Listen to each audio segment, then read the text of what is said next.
Welcome to the Mental Health Multiverse. We're your hosts, HB and LB. We'll be breaking down some of our favorite movies and TV shows as they relate to mental health, self-healing, and overall wellness, while also breaking stigmas, shedding light on misinterpretations, and helping you understand yourself a little better. If you're also on a healing journey and enjoy pop culture, stick around.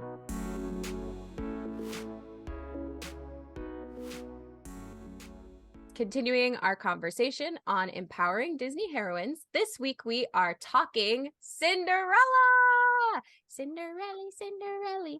I am HB, joined not only by my co-host LB, but also by a very special guest, Chloe. Hi. It all rhymes. HB, LB, Chloe, very fun. So I met Chloe through the cosplay community. In fact, we met during lockdown.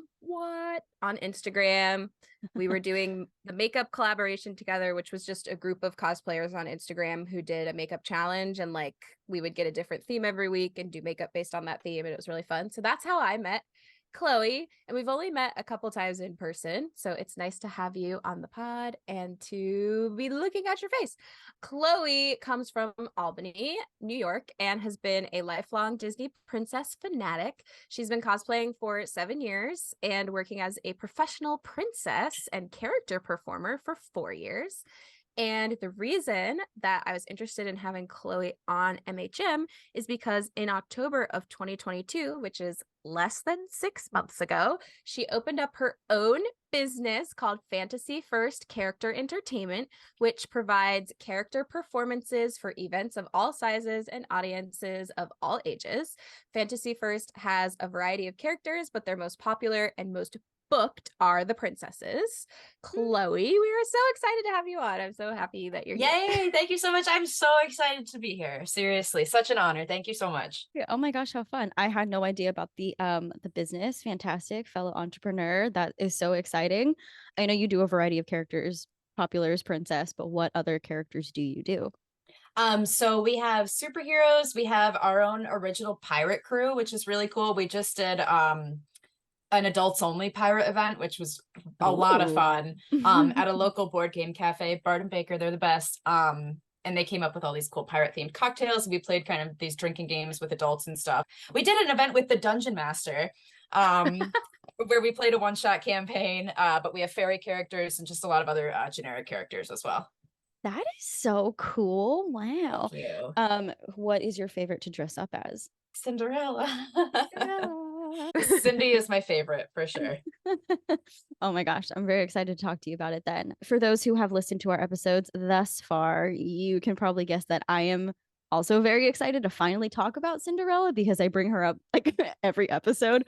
And she was definitely the inspiration behind at least this first season of the podcast, because I think she is one of, if not the most misunderstood Disney princess. And I have been ready to dispel all of these myths. So I'm really excited to do that today with you, Chloe, especially, and of course HB. I love you, HB. What am I, chopped liver? Chloe, can you give us a little synopsis of Cinderella? Sure. So, gosh, it's been a minute since I've actually watched it. Cinderella was raised as an aristocrat by her father and mother. Her mother falls ill and passes away pretty early on in her childhood, and her dad remarries this woman called Lady Tremaine, who has her own 2 daughters, Anastasia and Drizella. Dad eventually passes away as well, which leaves Cindy with her wicked stepmother and stepsisters. They are very much jealous of her for her beauty and her grace, and for whatever reasons that grown adults are jealous of children. And they kind of demote her to the maid and the only servant in the house. And they pretty much just like bully and abuse her to no end. And she does all the cleaning, she does all the housework, and she's always wishing and hoping that she can get out and change her life. And one day, a courier from the palace comes by and invites the Anastasia and Drizella to the ball where the prince is looking for, I don't know if suitor counts for women, but he's looking for potential fiancés. Yeah. So the girls are all excited to go, and Cinderella's like, well, I wish I could go too. And they're like, oh, sure you can, but you have all this stuff to do. And they load her up with all these chores, and she is unable to go to the ball. She becomes very distraught, runs out to the garden where she meets her fairy godmother, who obviously transforms all these things like inanimate objects such as the pumpkin and other barnyard animals into a beautiful carriage. She gets a beautiful ball gown and she makes her way to the ball, but the spell will be broken at the stroke of midnight. And Cinderella goes to the ball. She meets the prince. They dance all night. It's love at first sight. He treats her with kindness and respect, and she gets the night off that she deserves. She loses track of time because she's having such a good time, and all of a sudden the clock strikes midnight, and she has to hightail it out of there before her coach turns into a pumpkin. So she gets away just in time, leaving behind only her teeny tiny little glass slipper. And the prince is like, who was that girl? I need to find her. And this is the only hint that I have to find who she is. Takes the glass slipper, tries it on every maiden in the village or town or whatever. And in the meantime, Cinderella is locked up in her room in the attic. And the guy comes by and tries the slipper on Anastasia and Drizella. It doesn't fit because they have enormous feet, and Cinderella's feet are comically small.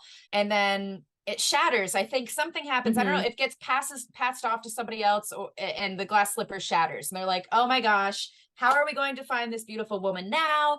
And Cinderella, with the help of her mouse friends, is able to make it out of her little attic prison. And she has the other slipper on her. And she says, look, it's mine. And they say, this is the girl. And they fall in love and get married and happily ever after. The end.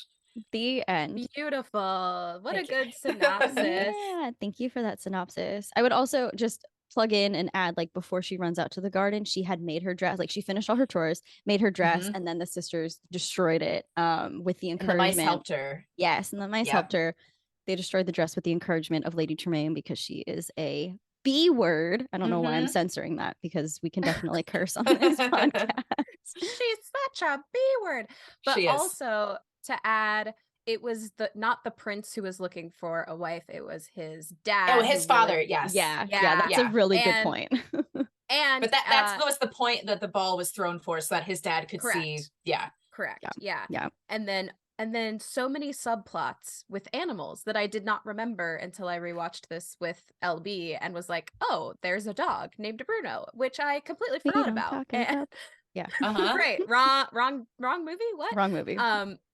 But yeah, I was like, oh, there are so many little animal subplot. Like, I remembered Gus Gus, because obviously how could you forget Gus Gus? Yes.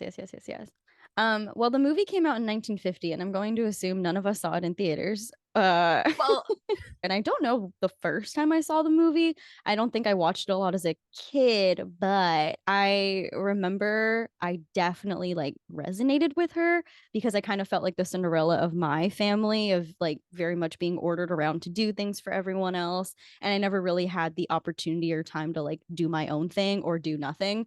Otherwise I was like seen as lazy or whatever. And like, I remember very specifically, there was one time my parents told me to clean my brother's room, and I have like a younger brother, we're 7 years apart or whatever, so like I was very much more of a caretaker than a sister, and like we're figuring that out now and like talking that out and trying to like build a sibling relationship instead of just seeing me as like a person who told him what to do. But anyway, yeah, so I definitely related to just being told like do this, do that. There was no like please or thank you, and also just being a kid taking on what felt like very adult responsibilities in terms of like taking care of my younger sibling, and then cleaning, and then being told it like wasn't enough, and or watching the things I worked hard to clean just get messy in an instant. Yeah, anyway. Tangent. Chloe, what about you? What is your experience with the movie? So surprisingly, I actually did not like this movie as a child. I grew up in the golden age of like Megara from Hercules and like Belle and Mulan and Jasmine. And those were when Disney really started to give women autonomy. So I was like, oh, these girls are badass. Like, you know, they all have their own agenda. They're all out doing their own thing. They're not obeying the rules. And I think when I saw Cinderella, I was like, okay, she cooks and cleans. Like, you know, I was not into it as a kid at all. And it took me working for the other company I used to work for, gave me the opportunity to play her for an event. And as soon as I did and started studying the character as an adult is when I really fell in love with her. HB, I was gonna call you LB. I always do this. HB, what about you? I don't remember my first time watching this either. I definitely think it's something that I watched at my grandparents' house, though, because I feel like I just associate certain Disney movies with like my grandparents watching me as a kid. Specifically the Disney sing-along stuff, but like also Cinderella. Like it's like I don't have conscious memory of liking Cinderella, but I know that I did because there are photos of little Heather running around dressed as Cinderella. So it's like I must have really liked her.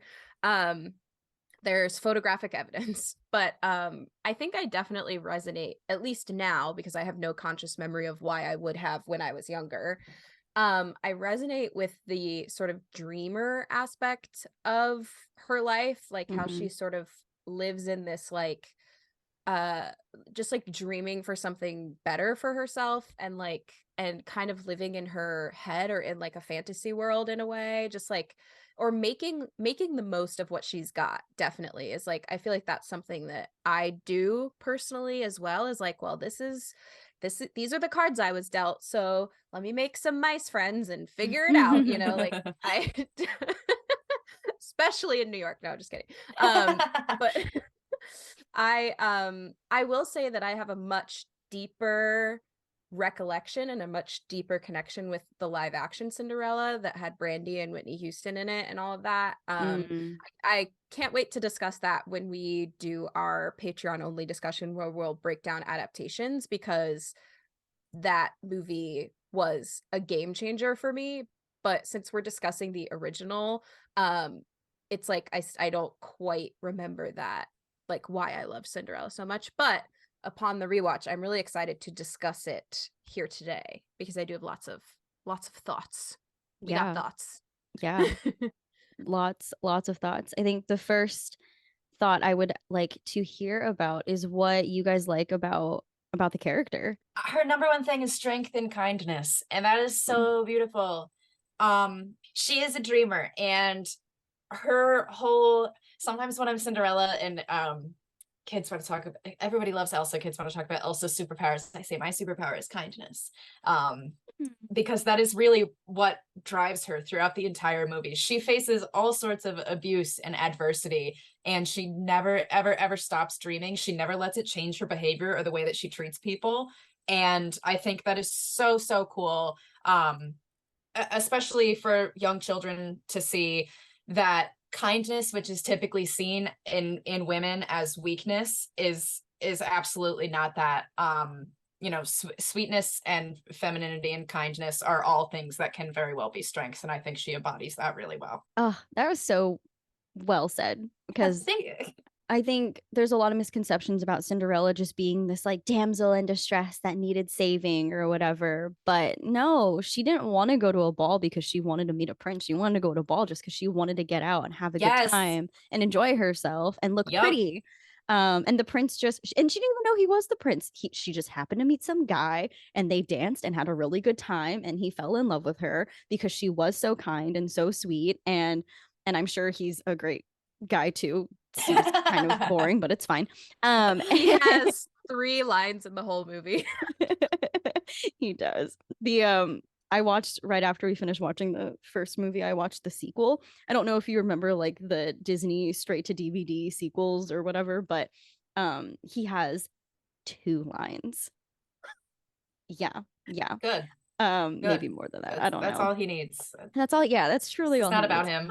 But anyway, because we were watching the movie too, and you know the scene where she's locked in her tower. There's no way to get out. Like the mice save her and bring her the key or whatever. But like, had it not been for her kindness and for her treating them nicely and saving them from mice traps so they weren't eaten or killed by the cat or whatever, like they would not have helped her. So. Can I say something about that, because I have a note about that too. Absolutely. I think that her treatment and her friendship with the mice really it shows the whole "it takes a village" theme, which I really like, because not only are mice commonly in like cartoons and children's media depicted as like the lowest of the low, they're also actively hunted by Lucifer the cat. Like they are in danger, and she helps them, and she gives them names, and she makes them clothing, and in return, they come in to help her in her time of need as well. So it's like you're never really alone when you have friends. And the more kindness you spread to people, the more kindness you will get in return. I love that. Yeah, I love that. I think that's like exactly why I love her too. And I think it really comes out in the song Cinderelly. Like, it's a catchy song, probably sang it as a kid, whatever. But watching it, when we watched it for the purpose of this podcast, I almost cried because I was like, these mice are so upset at the way that she is treated that they are discussing it as like, I can't believe these horrible people just keep calling her, and all they do is call her name and call her name. And it's like, that is true sympathy or empathy in a way that's like, you know, it just shows their compassion for her because she has given them such compassion, and they're just like, she doesn't deserve to be treated this way, and all you do is ask her to do more and more and more, and we just want to do something to help her. And so that whole song is them building her this beautiful dress, and which the stepsisters eventually destroy. But it yeah, but it does just like go to show, like, you get what you put out. And what she was putting out was just genuine kindness, and she got that back, not from the 3 human people that were cruel to her, but even though she also was like very kind to them. And I think with the mice, it's a really good, you know, like equating it to a real life thing, because not all of us have mice friends, but I think it's so, especially when you grow up in that kind of environment, like I did, it's really easy to believe what your parents or your family think about you, because like they're around you a lot, and you know, we live in a society that's very like, you know, default to your respect your elders, default to adults, they know everything, they know what they're talking about, and what they're talking about is how horrible you are and how much you suck. Of course it's really easy to believe that, and Cinderella definitely, I think it to some degree does too, despite all of her big dreams. But I like that she has her mice friends who are like, no, like, you are amazing, you are so kind, you're so creative, you're so, like, you know, really hyping her up, and then also doing what they can to help and support her and get her out of that situation. And I think it's a really good parallel to, like, in our real life, we have people, whether like we are able to accept the compliments or not, there are people in our life who absolutely love us wholeheartedly and only want the best for us, but because it goes against the grain of our like subconscious limiting beliefs and stuff, it might be really hard to accept. And all of that to say, my encouragement to anyone listening is try to accept maybe one compliment a day, a week, a month from these people who genuinely love and care about you. Because you're probably, I was going to say better than you think you are, but like, you're probably doing, first of all, you're probably doing better than you think, and also you are probably a nicer and kinder person than you think, and smarter and prettier and all of those things. Anyway, all of that to say, I agree with you guys. She's very kind, very compassionate, and she's very hopeful, and that's something I really liked about her. She's all of these things despite growing up in such a cruel environment, and I think that's something I relate to currently, and also like aspired to as a kid, even though I'll be honest, I wasn't always the kindest. When you do grow up in that kind of environment, you internalize that kind of behavior, and that's the behavior that you reflect. And I guess it's also different because Cinderella is like more like an adult and not a child. Like, even though she grew up in that environment, like, she is, how old is she? That's a good question. I was actually going to look it up. I feel like she's like 18 or 19. Yeah, she's like an adult, I'm guessing. She's one of the older princesses. Yeah. 19. Yeah, she's 19. Okay.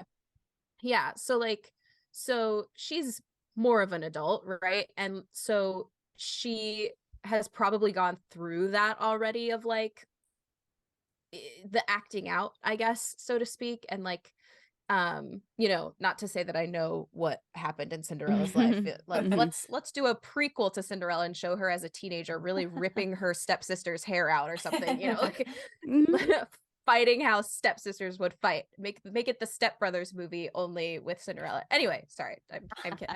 Stepsisters.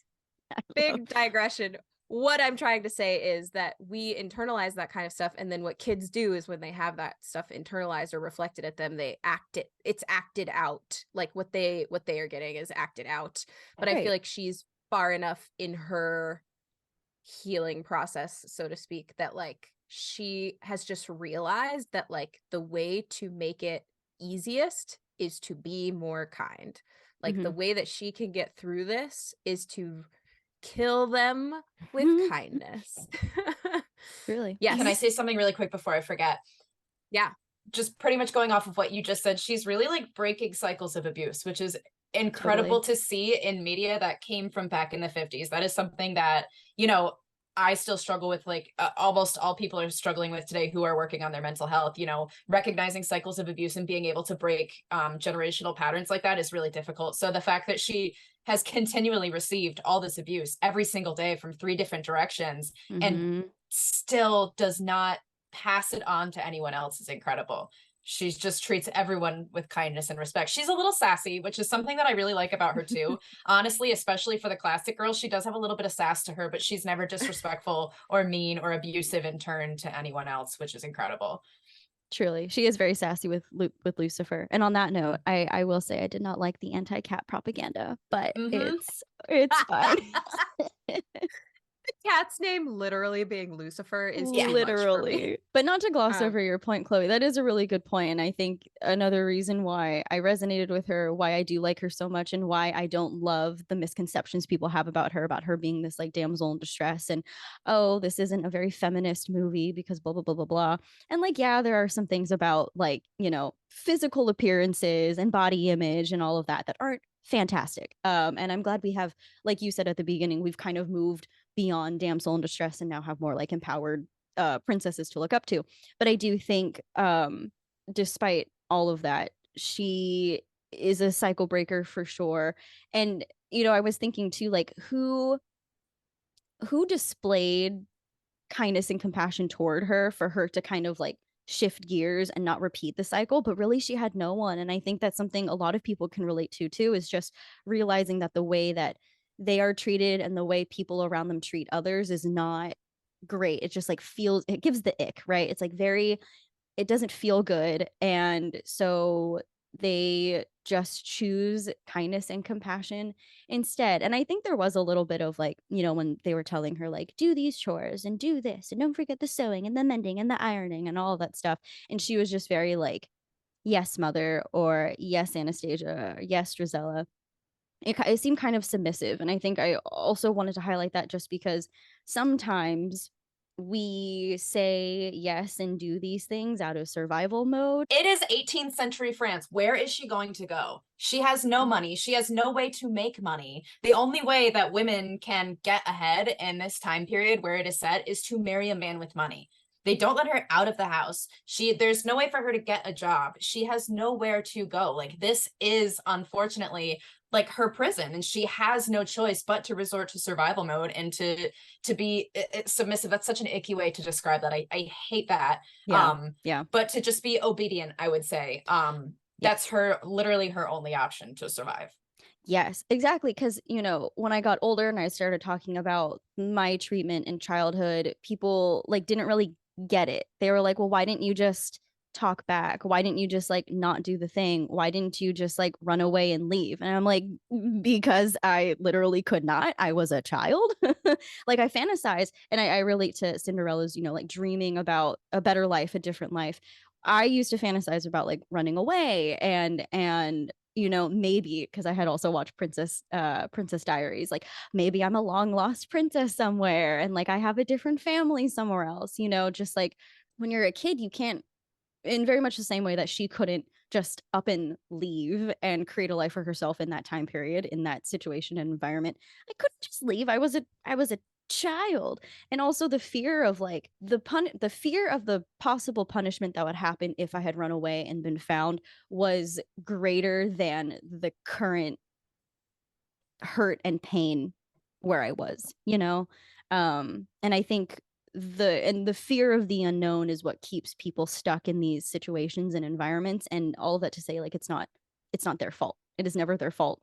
It is they're doing the best that they can with the resources and situation they have on hand. And it takes tremendous courage and strength to break out of that. And so I commend you, anyone listening who resonates with that. Yeah, I really dislike the "why don't you just" sort of phrase in general, because like, you know, there's a lot of different reasons why people have to stay in certain situations. And, you know, it's kind of funny because LB, you and I were talking about this. We were discussing the most recent Colleen Hoover book, or maybe it's not the most recent, but we were discussing a book by Colleen Hoover. And Chloe, I don't know if you're familiar with Colleen Hoover, but her writing has been sort of discussed as like not being very feminist, kind of being a little bit problematic because of the way that men treat women in her books and that kind of thing. And I think that one thing that LB brought up when we were discussing the book that I had not thought of, because I was like, I'm just not going to read it because I've seen so many people say that it's like anti-feminism and the main character is just like making horrible decisions and they hate the way that the men are written. But these types of men exist in the real world, right? We don't like that there are men that exist in the world like this, but there are abusive men in the world and there are men who treat women this way. And again, I haven't read the book, so like LB, just correct me if I'm saying anything wrong. But like, sure. After you finished it, what you told me was like, this is not a story of like a strong, empowered woman. It's a story about a woman who's like doing her best in the situation that she's in. Like, and that really kind of changed my opinion about Colleen Hoover, because it was like, yeah, like not every heroine needs to be the one who gets out of the situation. Some women need to see a woman who's just doing her best and say like, and like, of course we all want, like, because it is not reality, because it is fiction, like we would love to see her get out of that situation, but not all women can. It's not actually possible for a lot of women. And there's nothing wrong with asking for help or accepting help either. Yes. Yeah. Right. Exactly. So it's just like, you know, it's just in terms of that, like, why don't you just conversation? It's like, there's a lot more than just there's a lot happening. more nuance. Yeah, it's not as it's not black and white. I think we bring that up every episode, is life is not black and white. It is not. And I think movies, unfortunately, do play into that. You know, there is a lot more nuance. There are a lot more layers in the real world. And I lost my train of thought there, but that's okay. So, you know, we've talked a lot about like how Cinderella's story of abuse can be very relatable to a lot of people.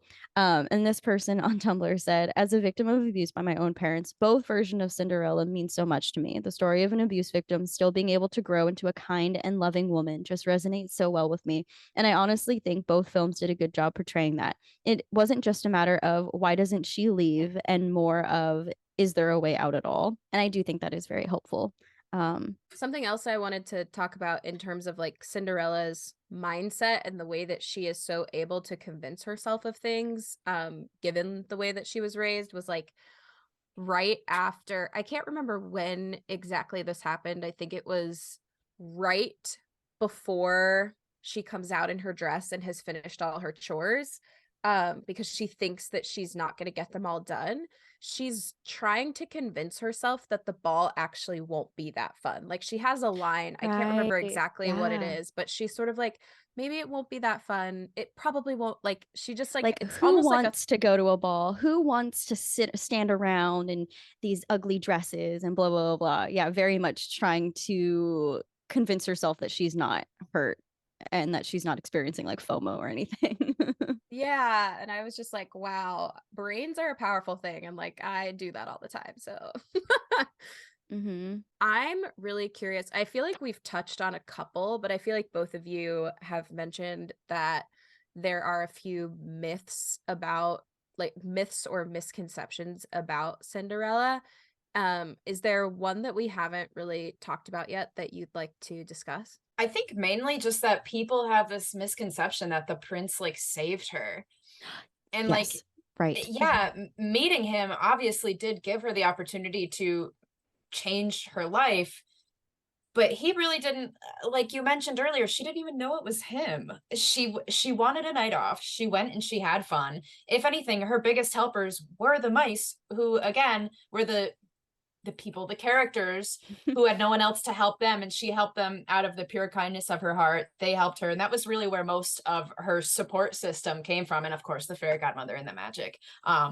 But it's not like he just swept in and swept her off her feet and took her away from her horrible life. Like, she did plenty of work on her own, and she had a really great support system with the other characters as well. Yeah, he probably had no idea what her situation was. And also, Yeah. it's not like he was the one going around trying to find her afterward. It was his career, person. whatever his name was. Yeah. Yeah, the mustache guy. Footman? Yeah. So to the speak? footman with the footman? monocle. Yeah. Because Exactly. he's trying the shoe on the feet. He's the footman. Yeah. Yes. Exactly. Yeah. I think that's the biggest misconception. I always get irritated about when people talk about how Disney princesses are so anti-feminist and they're not empowered and they're just like, ew, it's so girly or whatever. I'm like, no, did you even watch the movie? Because that's not what happened. And then unfortunately we do have, a song. I love the Cheetah Girls, but we do have a song about her waiting in a cold, dark, dusty cellar, waiting for somebody to save her. And that's not what happened. Because I think a lot of people also point to how after the dress was destroyed or whatever, she just like goes and cries. But like, you also have to remember that day. she had a hard day, and a hard 19 years of her life, or like whenever her father died, right? So it's like these years and years and years of abuse and belittlement just like boiled up into one moment of having to sob in the garden and then summon her fairy godmother. Right. Which I wish we all could have.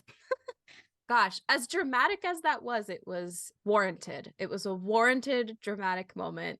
And don't we all just have that day where you're like, I'm just going to throw myself on my bed and cry right now. I'm just going to throw myself on this bench and cry. Like, there's nothing wrong with that. It shouldn't be seen as a weakness to feel emotions, to be sad. Yeah. Especially after you've been abused. Like, right. What? No, truly. And like, I like that you brought that up, because crying is not a bad thing. It is not weak to cry. It is not weak to be sad or upset. I think so much, especially nowadays, we get like a lot of toxic positivity on social media that like, oh, when things are wrong, it's just, what is it, like rejection is just redirection, and that's fine. And I fully like believe that. But sometimes when things don't go my way, I allow myself to be upset about it. And then I'm like, okay, and then maybe it's for the best and maybe something better will come along, and that's okay. But like, it's okay to have to work into that place and not just immediately bypass all of the sadness and all of the hurt and rejection or whatever to get to that place. It all belongs. Yeah, like as soon as you express some sort of feeling or emotion, if someone's immediate like thing to that, like response to that is everything happens for a reason. It's Blech. like, yeah, sure, maybe, but also this thing really upset me, so I'm gonna let myself be upset about that and then maybe think about why it might have happened. Right. I'm gonna go, or maybe it didn't happen for a reason and it sucks. Maybe it just sucks. Yes, maybe things just suck and we just have to allow them to suck. And I'm right there right now, That's real. Yeah. Same. And we're all right there right now. We're all right there right now. And it's okay. And maybe I really like this quote by, oh my gosh, Matt something Haig, I think. It's something about how the sun still shines behind the clouds. And like, I think that's a really beautiful way of holding space for the both and of like, the sky is very dark and gray right now, and we like the sun is still there somewhere, and maybe when the clouds pass the sun will shine again, but right now this is where we are, and it's okay that this is it. So it's like holding space for the hope and the hurt and the pain and the current situation. And I think Cinderella is a really good embodiment of that, of like hoping and dreaming. And I think those are themes of this movie, is like dreaming and hoping for something bigger and better, or just different, and also being a realist and having to navigate and survive in this situation currently, present moment. Yeah, and it's also her crying that is the magic that brought the fairy godmother to her. And the fairy godmother's appearance, I am gonna say, she just like, hello, I'm here. I was like, okay. I know there was no big like fanfare. It was just all of a sudden like, oh darling, I'm here now. And I love how like her character design, because she just looks like a very sweet old lady that like is gonna bake you a bunch of cookies and just like brush your hair and hug you and anyway.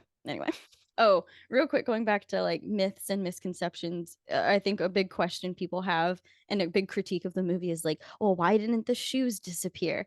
And if you watch the movie, because we're here talking about it, the fairy godmother purposefully didn't make the shoes disappear because she wanted Cinderella to have a reminder of a good night.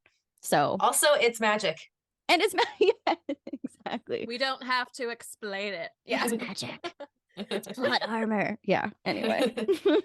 Okay. I'm gonna switch gears a little bit and start, since we're talking about the shoe, I'm gonna Yeah. talk a little bit about body image. It's like my critique of this movie. Like everything we've said so far, A+, I agree.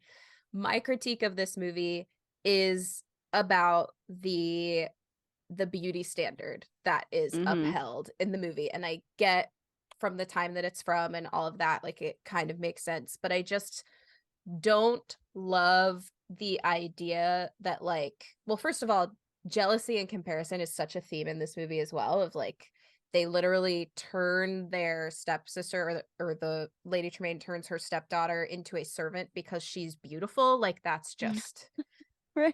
very, very problematic, whatever. But I don't think that the stepsisters are obviously never referred to in the movie as ugly stepsisters, but that's just what everybody calls them. Like they're just referred to in society as ugly stepsisters. And that bothers me. And Well, also, like, I was go just ahead. gonna say, also when they show up at the ball, like the king wrinkles his nose and he's immediately like, yeah, no, just like based on their looks, like, no, they're not wifey material. People do refer to them as the Wicked Stepsisters now, for what it's worth. Okay. Disney parks performers and people in my industry, we typically brand them as the Wicked Stepsisters. So not that that changes anything that happened in the original film, but there is an effort to kind of overturn that. No, I like that. Yeah, I think like it's just it. I think I recognize that like they exist for, they are cruel, and so they are then treated comedically because of how cruel they are to Cinderella. They get mistreated in society for looking the way that they do. It's just a really tough double standard to sort of get around. And like Chloe was saying at the beginning, talking about like Cinderella's comically small feet, and she's also has like a very small waist, and all of these like in like societally, like there is a problem with the way that a lot of the Disney princesses are drawn, in that they all have their waists are all much smaller than their head, and like it's like they kind of come to like a point and then come back out, you know.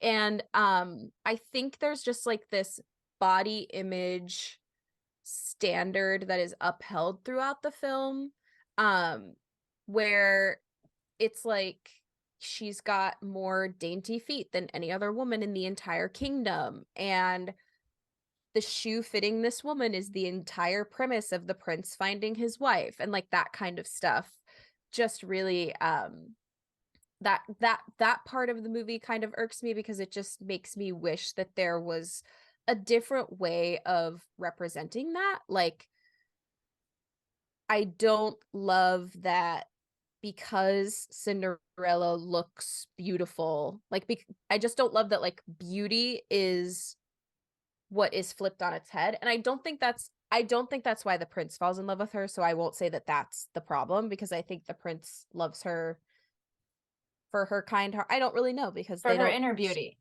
Yeah, they don't show them interacting really much except for their dance. So like I don't really know what happened during that dance. But I do think it's just like really tough to see as a kid who grew up an ugly kid, you know, to sort of be like I then become othered, because Yeah. if the stepsisters are othered, it makes me feel othered, right? When really they're othered because of how cruel they are. But because we make it about their looks, it makes me feel less than, you know, like Yeah. I think, and I'm not saying that I did internalize that as a kid. I don't really know, but I do know that I was bullied for the way that I looked when I was a kid.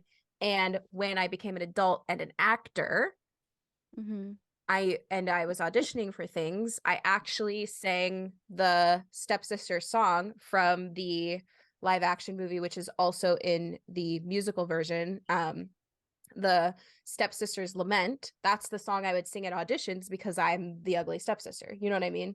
So like that is kind of like the tie that I had for myself, is like, well, the types of roles that I can get because of how I look is I could play it. I could play the wicked, ugly XYZ stepsister. So I just think it's something to bring up and think about. Yeah. Yeah.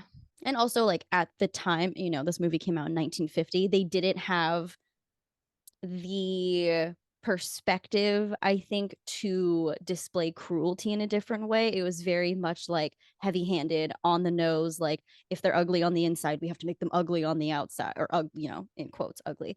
But I do agree that like it is unfortunate because that is some subliminal messaging that kids are definitely gonna, that I know I picked up on for sure, of like, oh, I don't look like this blonde, blue-eyed, very slender woman, so I must, either one, I have to look like that in order to find love, receive love, or be seen as beautiful.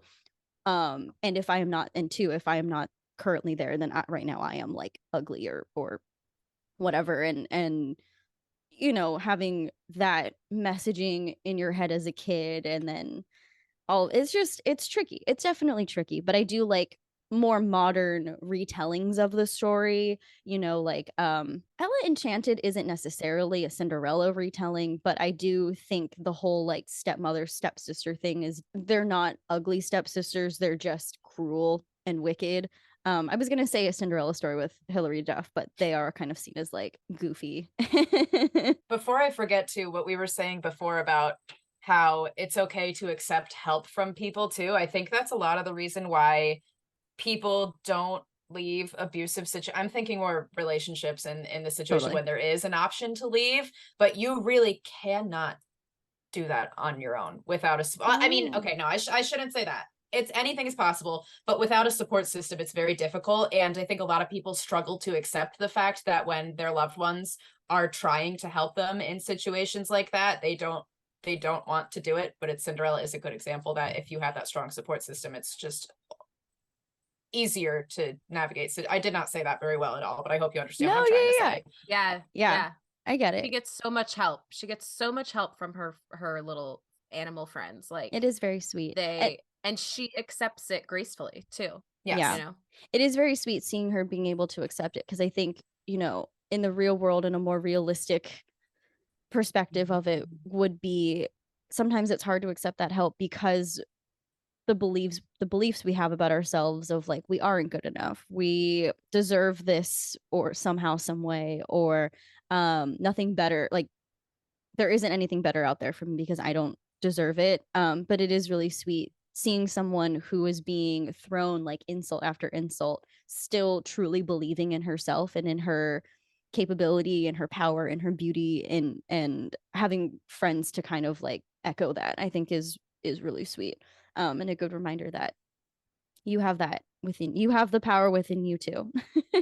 Oh, okay, this is a really long post, but I did find another one that was kind of talking about how people think this movie is too simple, how Cinderella was too weak, and how people kind of gravitate more toward like the fighters and the warriors, like Mulan, like Kida, like like Esmeralda and Megara. But this person says, give us girls who are not advocates, girls who are not warriors, girls who are not fighters, girls who still deserve their happily ever afters. And I do think that is kind of sweet, because she isn't a fighter. She is very kind, and that is her strength, and that is beautiful. Yeah, just like you said, Chloe. yeah, Definitely. Anyway, that's it. That's all I have. Chloe, did you have any other like thoughts, comments? I do have two more points I wanted to make. I'm so sorry. Don't apologize. You're fine. Yeah. So the first one is I wanted to bring up the class issue. Because like we touched on in the beginning, Cinderella was raised as an aristocrat. I don't think they ever say how old she was when both of her parents were dead. But she did enjoy that life for a good, she looks like she's maybe 10 or 11 in the scene where she and her father are sitting by the fountain. So she is used to and was born into that higher status, and to have that flipped on its head is just another thing that adds to like the whole subversion of the life that she was experiencing before. Because of that, she has social perspective, so she knows what it's like on both sides of, you know, of the class issue there. And because of that, when she spends most of her life as a peasant, she develops a lot of real world skills that a lot of the other princesses do not have. A lot of the princesses that were born into royalty, I'm not here to talk shit about any princesses, Ariel, but Cinderella does have skills. She has survival skills. She cooks, she cleans, she does all this for herself and for other people. She is a homemaker. She does maintenance work around the home, which is unheard of for women to be able to have those kind of skills. She takes care of not only her mouse friends, but all the animals in the barn. Bruno the dog, the horse I think is named Major. She takes care of the cat, even though he's an asshole, literally the devil. Yes. She sews, and she has all these skills that like not a lot of other princesses do. She doesn't have magical furniture waiting on her hand and foot. She makes her life for herself, and she takes care of herself as well as others, essentially. I also think that she is, going along with her being sassy, she is bold and courageous because she strictly goes against the stepmother's orders when she says, "You're not going to the ball," and she says, like, hell I am. Yeah, exactly. And she goes out and she does what she was told explicitly not to do, because that's what she wants, and she deserves it. She works so hard. She just wanted a night out. Yeah. And there is nothing wrong with that. She left the prince hanging when she left. She was playing hard to get. She didn't even tell him her name. She didn't say, call me, text me, snap me. She said, I'm out of here, buddy. Like, it's been nice. See ya. She was gone. She said nothing to him. So it wasn't even like she was like thirsting after him, you know? Sorry, I said two things, and this is just everything that's left on my note. One more. I'm so sorry. But she did not seek revenge on her villains, which I think is so cool. In a lot of Disney movies, there's a big fight at the end, and Ursula gets hit with a boat, and Gaston falls and dies when he's fighting with the beast. And there's usually this culmination of conflict at the end where the villain dies, and nothing happens to the Tremaines. They just stay in their status where they were, at an elevated status. But in the sequels and in the parks and in more modern performances and stuff, Rapunzel, Cinderella does have a relationship with the Tremaines. She forgives them, essentially, which is also a huge point playing into the strength of kindness. She forgives her abusers, and she is able to, you know, create not the best relationship, but she still has a relationship with them, which I think is beautiful. First of all, no, don't apologize. First of all, everything you just said, yes, 100%, totally agree. And I never really thought about her like social skills and her homemaking skills, and just like her autonomy in that way of like being, like, even if she had left and like was kicked out or whatever, and like had to make do something like some hovel somewhere, like she would be able to cook and clean for herself, and like she would be able to get by. And we can't say that about a lot of the other princesses. And I do kind of like how they don't necessarily play on any oh god, I can never say this word. She's not naive, right? Like, she's very realistic about her situation. And even though she's like a dreamer and she's hopeful and whatever, that is something that had kind of bothered me with Rapunzel. And don't get me wrong, I love Rapunzel. She's like one of my top 3 princesses. I love her so much, and I love the movie. But she is a little like naive, you know, like not really knowing how the real world, quote unquote, works. And I mean, she gets by, and she's also very kind and sweet.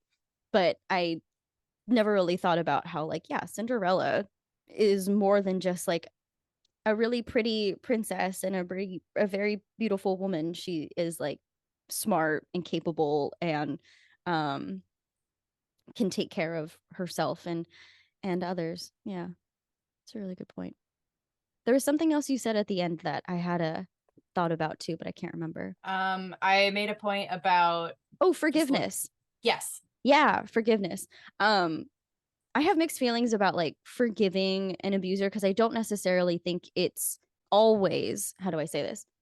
I don't think it's always required in order to heal, because oftentimes when we are waiting for an apology, we are still like giving them power over our lives in some kind of way.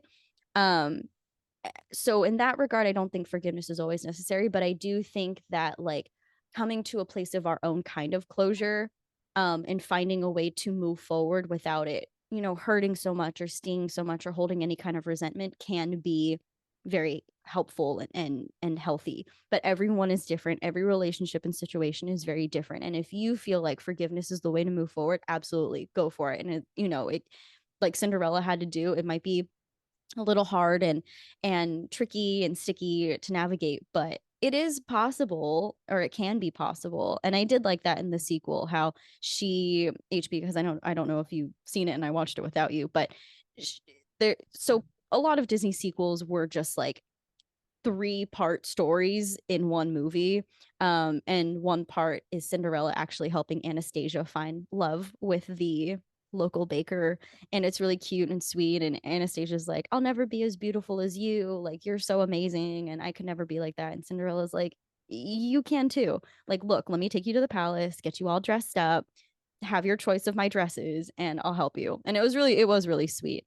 But I don't remember what happened with like her and Lady Tremaine. That would be like really a really interesting thing to see. But yeah, those are really good points. Thank you. I know. I agree too about what you said about forgiveness. That's a really good point to make. I think it's important, I think, too, to think about it. Maybe not even so much as forgiveness, like I said, but more of as an understanding, which kind of ties in with the breaking the cycle of abuse thing, understanding why people, acted the way they did and not necessarily forgiving them for it, but just coming to a point where you can accept it and move on your own terms. Yeah, because you can understand why a person did the things they did without without saying it's okay, right? And that person has to come to their own place of apologizing and or even acknowledging their actions. And sometimes it doesn't happen, and that's okay. But what matters most is like your feelings and place about it, because that's all we can't control. We can't control other people.